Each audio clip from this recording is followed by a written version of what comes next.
Yetimler Vakfı Gaziantep temsilciliği olarak bugün hayırseverlerimizin bize teslim ettiği etleri 100 tane yetim ailelerimize dağıtacağız.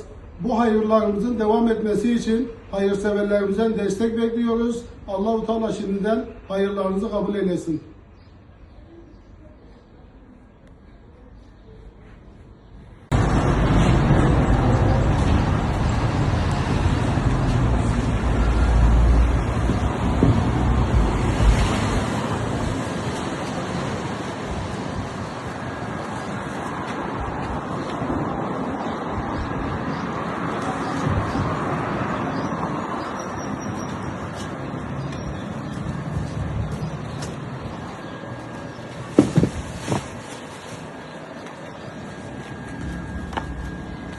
Yetimler Vakfı'na çok teşekkür ederim bize böyle yardım yaptığı için.